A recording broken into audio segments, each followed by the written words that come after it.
This is Cerebral Cinema. Movies of the mind.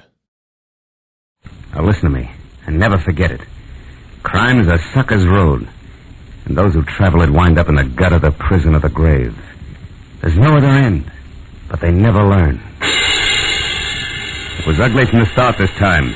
Vicious blackmail that mushroomed into murder, and all because a wild artist on a hilltop, a man in a wheelchair, and a red-haired manicurist were held too tight together by one small ebony link. From the pen of Raymond Chandler, outstanding author of mystery, comes his most famous character and crime's most deadly enemy as we present The Adventures of Philip Marlowe.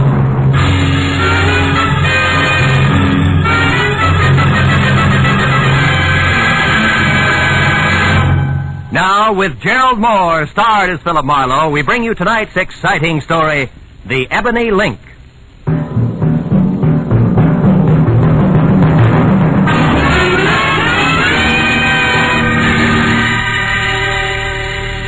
Spent a dismal day tracking down another wise guy who thought he could see fast money over the sights of a 45. But it ended up like they all do. He was flat on his face in an alley, his life dripping into a sewer. It was what he deserved, and the only feeling I got from it was that I wanted a bath bad. So I went home, but when I stepped out of the elevator and started down the hall, I knew I'd have to postpone it. Because leaning on my doorbell was a redhead who looked very good from a distance. But she lost ground with every step I took. Because the closer I got, the more I saw of a mouth shaped by indecision. Of eyes that were nothing but mascaraed caginess and shallow green. And flashy clothes that carried the kind of bargain basement label you can't tear off. Good evening. Looking for me? Yeah, you're a private detective named Marlowe. I am. Come on in. Have a chair, miss. Johnson, thanks. What's your difficulty, Miss Johnson? Oh, it's not me. It's my sister up in Santa Barbara. Can you go there right away, 812 Seaview Road? Maybe you should tell me what it's all about, huh? Well, she loaned a gentleman friend of hers some money. Okay. That's enough of the sister act, baby. What's the gag? Gag? Wait, I don't think I understand. Number one, there's no 812 on Seaview Road. It runs into the ocean at the 600 block. I know. I used to live there. But Number two, when picking a phony name, Johnson is the second most popular in the book. Yeah, but and number three, baby, me hiring out as a patsy of any kind is lousy for my business. So you better... Stick him up. Oh, no. I mean it, and I'll shoot if you follow me. Okay, kid. Just don't slam the door on your way out. She backed out fast, pulling the door closed as she went. I gave her 5 seconds head start and then looked in time to see the top of her hat disappearing down the stairs. But before I could follow her, the elevator gate slid open and a dapper man with a square face I'd seen somewhere before hailed me. Certainly glad I found you, sir. Remember me? Ramsey. Mr. Ivan Pack's chauffeur. Oh, yeah. He wants to see you, sir. Says it's very urgent. Yeah, but Well, okay, Ramsey. Where's Mr. Pack now? Waiting downstairs in the car, sir. I'll show you. We tried your office first, but it was locked. We're afraid you might have gone out of town. You aren't going, I hope. No, but it was close. By the way, how is Mr. Pack these days? Still confined to his wheelchair? Yes, sir. But he gets around fairly well with me to help him, of course. Mm-hmm. What's the matter, Mr. Marlowe? Looking for someone? Not exactly, Ramsey. Chances are she ducked out the back way and still running. Oh, I beg your pardon, sir. This way, Mr. Marlowe. Here we are. Hello, Ivan. Get in, Marlowe. Thank goodness they found you. Well, just drive around the block, Ramsey. Yes. He said it was urgent. Is it really that bad? Yes, it is. Roll up the glass there, Marlowe. It's best if even Ramsey doesn't hear this. Okay. That's it. Marlowe, I'm being blackmailed again. Huh? It happened 6 months ago for $10,000. This time it's $50,000. Brother. What have they got on you, Ivan? What's the lever? The lever is that I happen to love my wife, Leona. But I happen to feel it's my duty as a husband to protect her reputation and shield her from heartbreak. I still don't get it. Marlowe, I tell you this because you're the only person I can trust. Leona spent a year in prison back east when she was a kid, but that's nothing to be ashamed of all your life. I know. Take it easy. I'm sorry.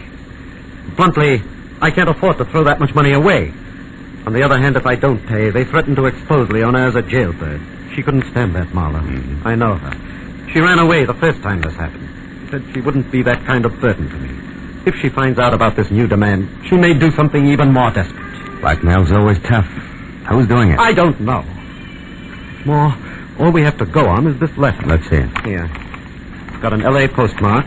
The stationery is a high grade that doesn't match that cheap envelope. Mm-hmm. The top of the page has been cut off, see? Yeah. Strange backhand, too, huh?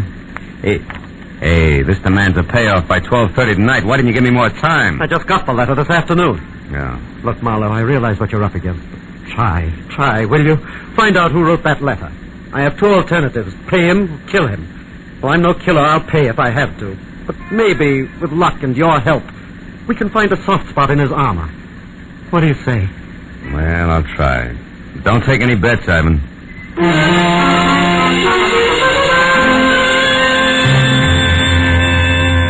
Ivan said he'd be in his office all night, then dropped me off at home where I got in my own car, pulled around a big gray sedan in the driveway, and hauled a small sample of the blackmail stationery into the police lab.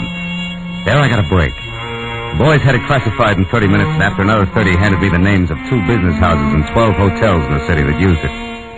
Too many to check in the time allowed, so I called Ivan Pack and started down the list. He stopped me at the 4th hotel, which was the Beverly Crest, with the word that his wife Leona had spent a lot of time and money shopping in the hotel's exclusive arcade. So I drove out to the Beverly Crest, watching a big gray sedan in my rearview mirror most of the way. But in the hotel, I killed another hour drawing blanks, even at the writing room blotters. Until, on the way out, I got another break. The beauty shop was closing for the night, and inside, slipping a coat over her manicurist uniform, was a redhead. The same redhead who had tried to sack-track me to Santa Barbara.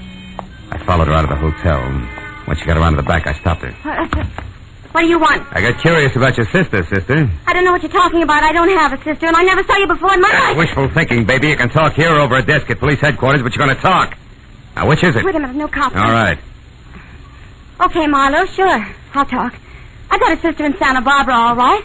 She's a mermaid. She comes up once a year to fish for seagulls, and she wanted you to bait the hook. Come on. Straighten it out. You're smack in the middle of a lot of trouble, and it's getting deeper fast. Believe me. No, I'm not, wise guy. You're in the middle. In fact, you got trouble right behind you. Stop!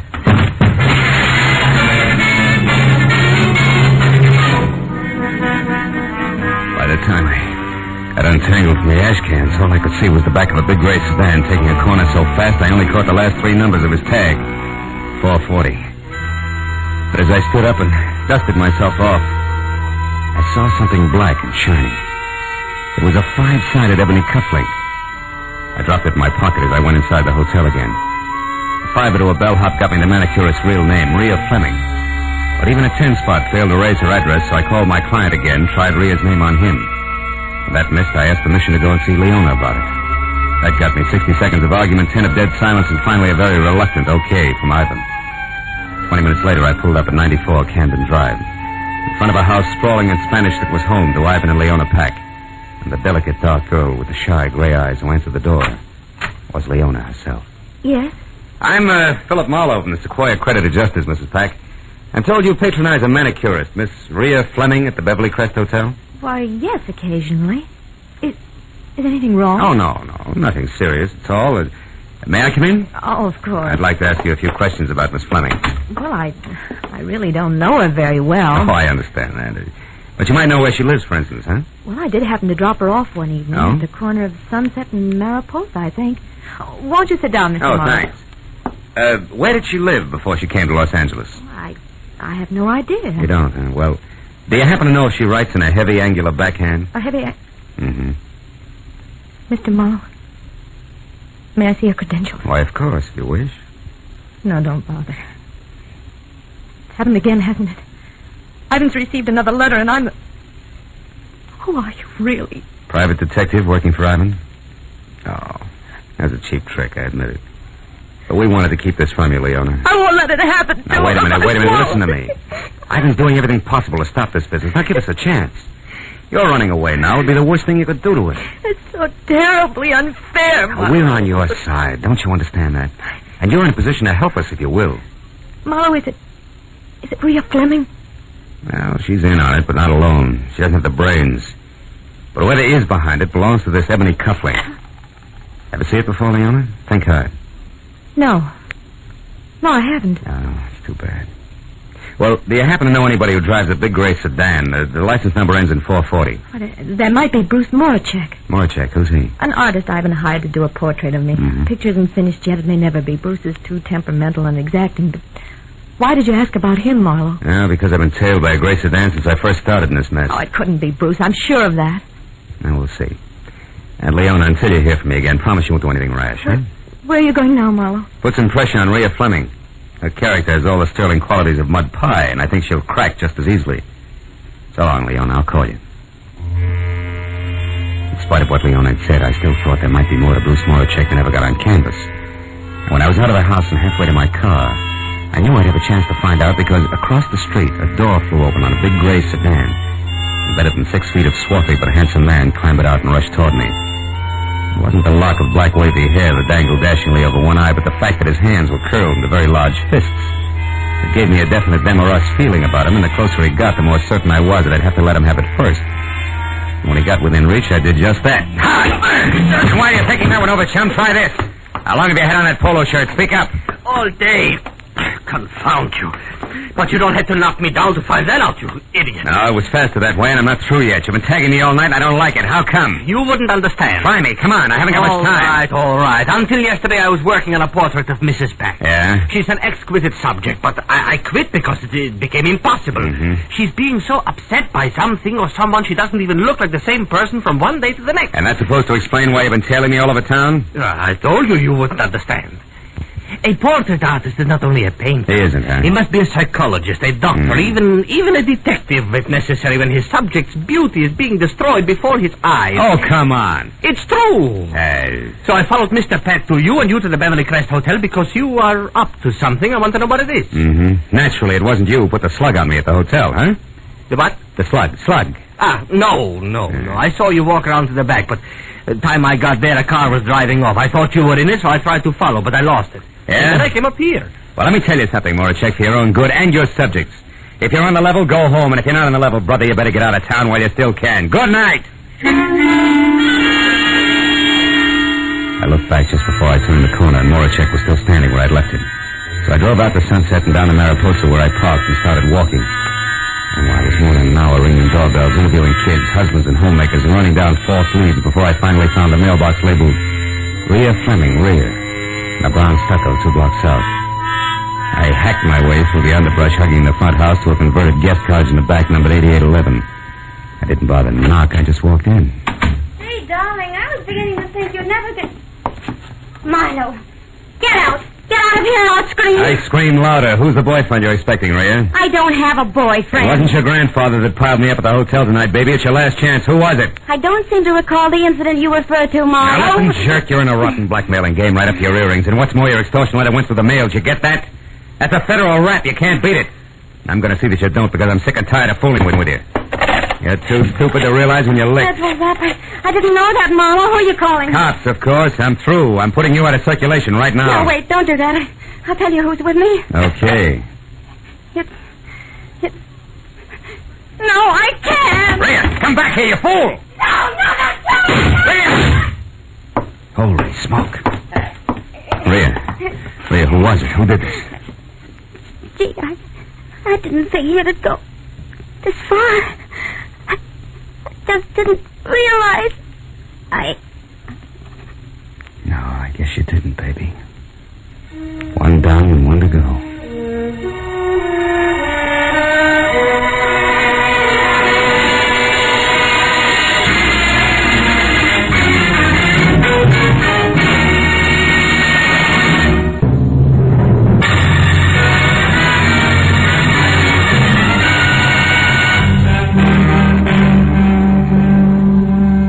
As Rhea Fleming's face relaxed in death, the gaping, frightened people who make up every street scene began to gather. And as each newcomer timidly edged forward and then caught his breath at the sight of the dead girl, and in a small, tight voice asked whoever was standing next to him what had happened, only one thought kept running through my mind. Leona's blackmailer and the murder of Rhea were one and the same. So leaving my card with an old toothless biddy who demanded to know why I was running away before the police arrived, I piled into my car and headed for Ivan Pack's office on La Brea. I pulled to a stop just as a chauffeur named Ramsey darted out of the building and into the family limousine, parked at the curb, and pulled away fast. But since Pack was the man I wanted to see, I dismissed the thought of a not-so-merry chase, went to the door and knocked. 5 minutes went by before my client wheeled himself out of an inner cubbyhole and opened up. And another 5 while I brought him up to date, blow by blow, the redhead's violent death included. Murdered Marlowe? Yeah. And for my money, the noose fits whoever she's working for, who is also the party that dropped me in the alley behind the Beverly Crest Hotel, and this Ebony cufflink in doing it. Ever see it before? Why, no, I haven't. You sure, Ivan? Sure it wasn't once holding a lot of fancy shirt together for one Mr. Moracek, maybe? Bruce? Well, why him, Marlowe? Because he's been tagging me all night. Say, tell me, Ivan, how well do you know him? I met him about 6 or 7 months ago at my club. I don't remember who introduced us. Yeah, well, that fits. The blackmail started just about that time. Now, look, just to make it a little tighter all the way around.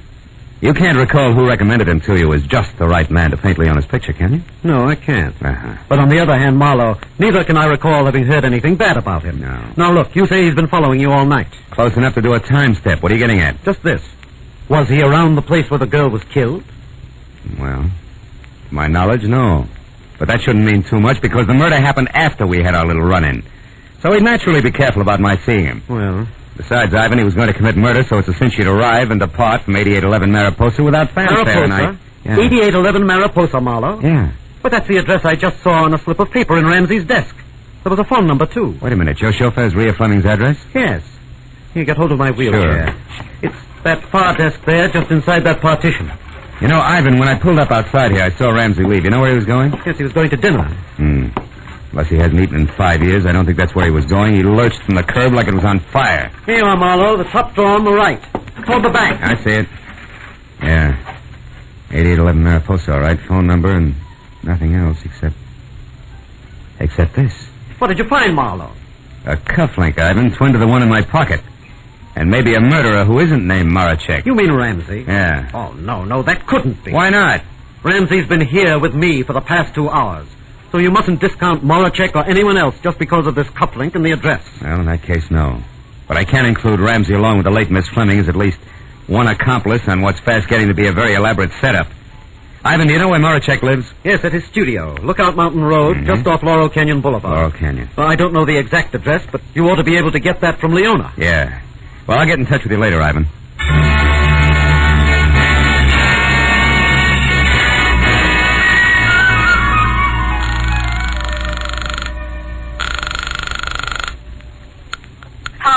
Marlowe, Leona. Now listen hard. Did Bruce Marachek come up to see you after I left? Well, yes, he did. What'd he say? Well, only that he'd collided with you on the stairs and that he wanted to know who you were, what business you had with me. Did you tell him? Of course not. I wouldn't tell anybody anything about this. He didn't like that, huh? No, as a matter of fact, that's the reason he went home. Right away? Within 5 minutes. He said he was going back to his studio and would be there all night if I needed any protection. But why? Is it because of something you found out at Rhea's place? No, it runs the other way. It's what I didn't find out. She was murdered, Leona. She was... Rhea? Who could have done it, Phil? Whoever's blackmailing you, I'm positive. But whether or not that's Marachek, I don't know yet. Now, look, what's the number of his place on Lookout Mountain Road, Leona? Come on, fast. 173. 173. Thank you, and goodbye.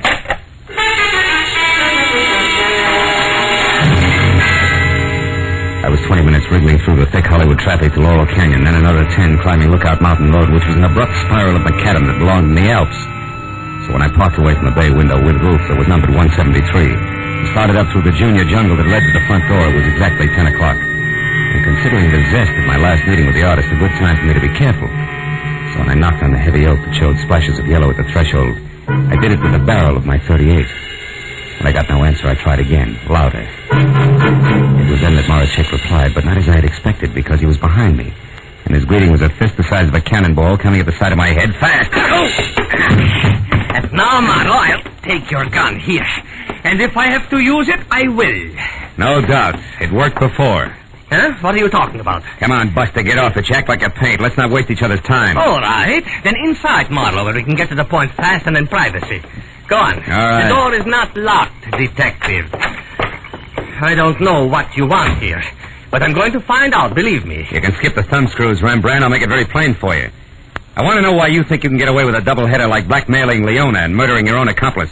Any comment? Yes, you're either stupid or a raving maniac, Now listen, Marlowe. No, Marachek. you listen to me. Leona Peck is a good friend of mine, Marlowe. I'm very fond of her. I'm not going to stand here and be accused of blackmailing her. And I suppose that talk of murder at 8811 Mariposa also offends, huh? It does. And until you mentioned it, Marlowe, I didn't even know Leona's trouble was blackmail. And as for a murder at something other than Mariposa, I have been here painting since I last saw you. Which who will swear to? Nobody. Ah. But if you will step over here, you can see that this canvas is fresh, that the paint is still wet. It was my chance. The second he got in front of his canvas, he forgot he was holding my .38 in his hand.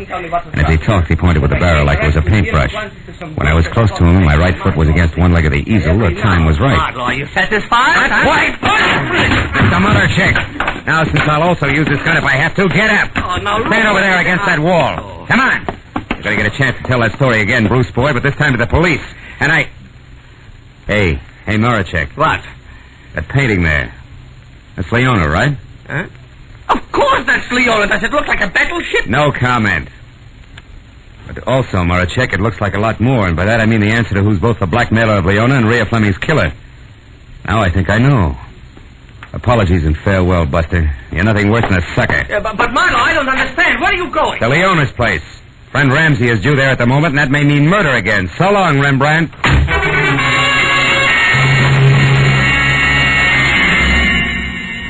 Once I was off the mountain, back onto Laurel Canyon, then over to Sunset, and pointed toward Beverly Hills and Leona's house on Camden Drive. I kept my right foot heavy on the accelerator and my mind working just as fast.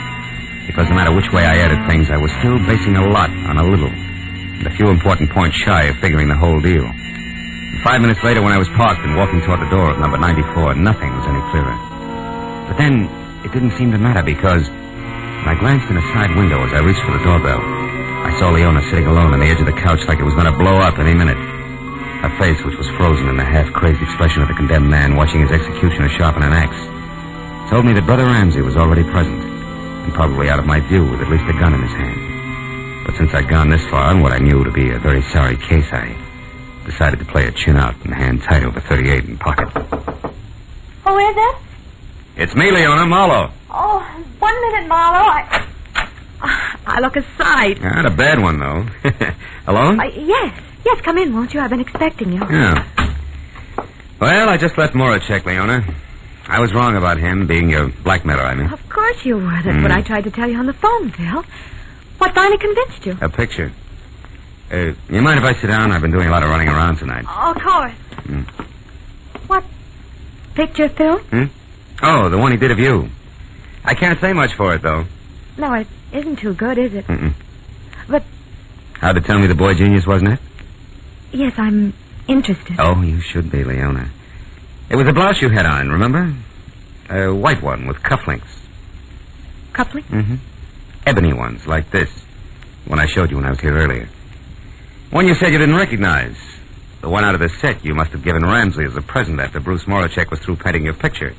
The one that says the blackmailer of Mr. Ivan Pack is you, Mrs. Ivan Pack. No. And you killed Rhea Fleming, too. No, you're wrong, Marlowe. Why would I kill Rhea? For the same reason you denied recognizing the cufflink. You didn't want me to get to Ramsey, so No, you you're killed wrong. Rhea before she could name him when I was at the cottage. And then you still couldn't get me to Ramsey because if I pressured him enough, I'd have to find out his game was cutting in on you. Because he knew you were blackmailing yourself. I heard enough. You're smart, Marlowe, very smart. But how do you think you're going to prove all this? How? Answer me. All right. Ramsey figured you killed his girlfriend, Rhea. We sent him flying up here from Ivan's office. No, He I made a didn't bigger kill him. cut, or maybe all of the 50 grand. I don't know Now that you've anything graduated about from it. blackmail and murder, I've been waiting and watching. You're him to make a wrong, move. Marlowe, you're But wrong. if he hasn't, Leona, he must be dead. Here, in this house, you're probably in this wrong. room. And that No, fact you he's want me to not. explain away. Now, where, Leona? No.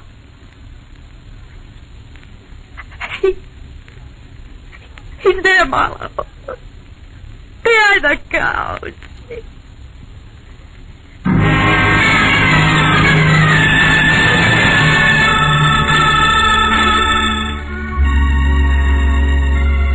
I called Ivan Pack and told him he wouldn't have to pay the blackmail money and why. There was a long silence before he said goodbye, and I went to police headquarters where an uncomfortable hour and a half went by before homicide was satisfied and Leona had signed a complete confession. So by the time I got over to my client's office on La Brea, where I knew I had to go, it was almost 12:30, the hour originally set for the payoff. When I was inside and sitting next to the man in the wheelchair whose watered eyes never left my face, it was exactly that, straight up and down. A little clock in the corner of the room said so. Well, Marlowe, I just saved $50,000, didn't I? Maybe a little more than that, Ivan.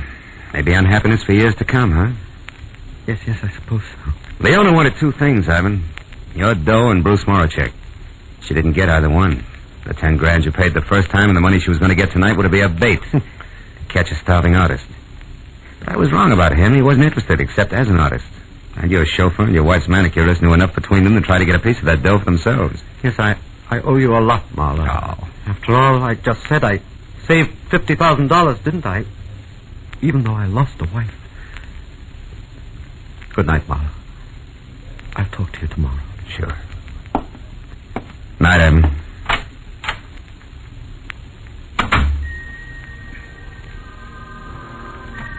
Outside, the night air was clear. almost cold.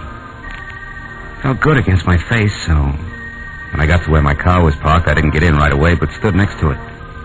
Thought about Ivan Pack, 2 people he trusted most. His wife and his chauffeur.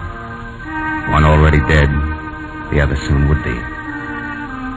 I reached into my pocket for a cigarette and came out instead with a cufflink. The Ebony cufflink. Jet black, clear through. I dropped it into the gutter where it belongs, then got into my car and went home.